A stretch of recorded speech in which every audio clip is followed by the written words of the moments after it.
पहले हां मिले नहीं सकते क्या मानी हो बताओ तो चल बढ़िया से चल 5 कटा के तो में ले 1 कटा पे जरा तेल ना भराई भराई सौ तेल भराई समझियो ना भराई ना चल बेटा धकेल दे आगे लागल बेटा चल चाप दे बस चल राम राम भगत जी प्रणाम सूरजी प्रणाम भाग सोना बाप के भाई बाबू हाँ ई तो ई साला मोटरसाइकिल पे बैठ के निकल पैदल चल के आइल अरे बचवा झोल को मांगे के बेरी कहता कि मोटरसाइकिल लाई आ गाड़ी में तेले नहीं के हां तो काहे के देहला दू चक्का चार चक्का दे ले हतो मारो तनी सरवा के मार भैया मार मार मार मार अरे ले ले मार दे ले अरे मर बे लग जी घाव मार दे विदाई नहीं हुई खौगे लागे खदीना मार थई अते घाव लग जाए तो टूट न जाए रे करे अगले बेटा भाग ले हे चलो चलो अरे आए दे भगत जी राजा दे तो हरे घड़ी का काम बा हो बिना गाड़ी का तेल वरुआ क्या बेला खर्चा में पैसा उतना ले ले ला ज्यादा भरवा दिया तेल अरे हम तो भरवाइया देवी बात थोड़ा बात बैठी जा घबरा का जाता लिया बैठी जा सरवा जूता पहिर के चढ़ के खटिया पे यही पे हम रोज सुती ना यही इज्जत मिली हमके अरे तो तोहरा नहीं क्या बुझात बूढ़ भइला या तोहरा नहीं क्या बुझा बेटा का बियाह कर लेनी बेटा को आय रे दादा हम लड़के का कहला है तो हमका सतिया में कहले हुआ हो हमारा संगवा 2 लाख रुपया ला एगो गाड़ी तो के दिलाई आ गाड़ी में तेल लेके बरुआवे के हो पैसा आज बड़का बनते हो अरे संदी मजाक न कोई नहीं हां ठीक है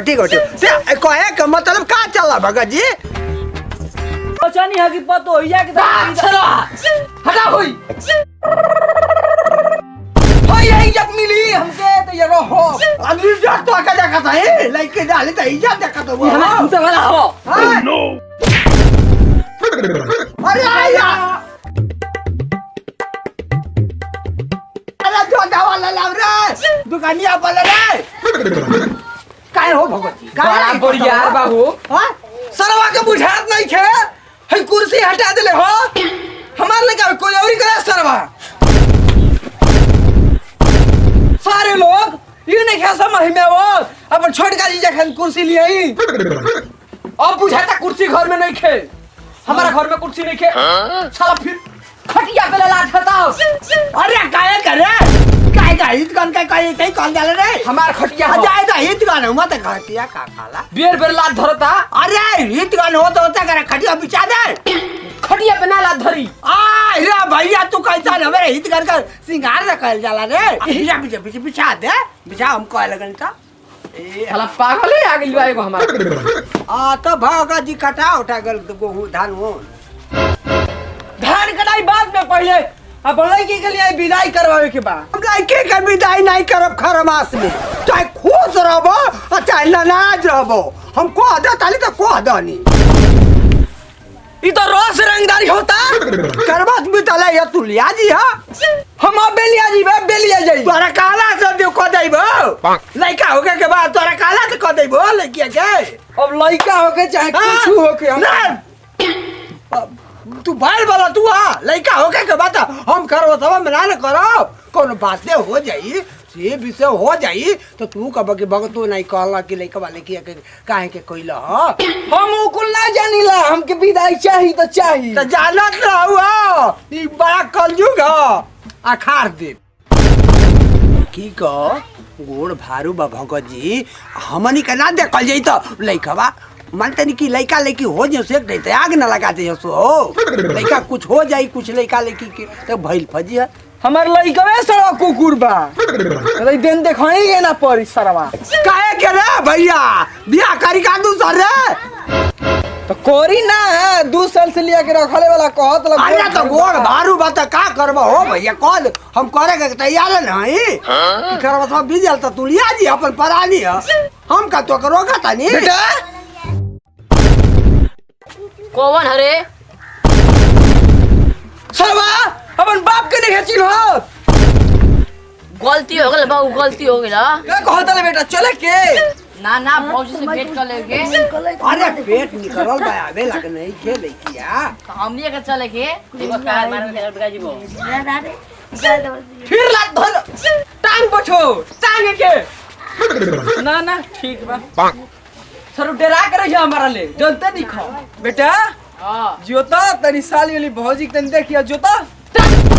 सारा कहां जता ले दुगार के करा खदी बनला है नहीं खोता हमर लड़का ना जाए अपन भौजी से साली से भेंट करे अरे चले लग नहीं के भगजी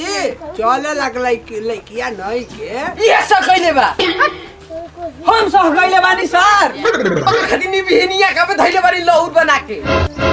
समझे जी यही खाली नमाई रही अरे तो फिर चह गई बात साला अरे काहे को वो बुझता का का तोरा काहे के होय तो भाग ही गेले काहे की तो हटिया हमर गंदा करता मुआ हंस का सरवा आ भइयो भाई अरे हल्ला जे करे हित को नहीं ला पहला कर जाला हमर खटिया गंदा कर दे अरे गंदा हो साफ होई ना सरफ ले धोवेला कबो अब चुपचाप रहो दो ना दे ना ना होला होला डरा करैया निबिहनिया का लौट धइले हई होला होला होला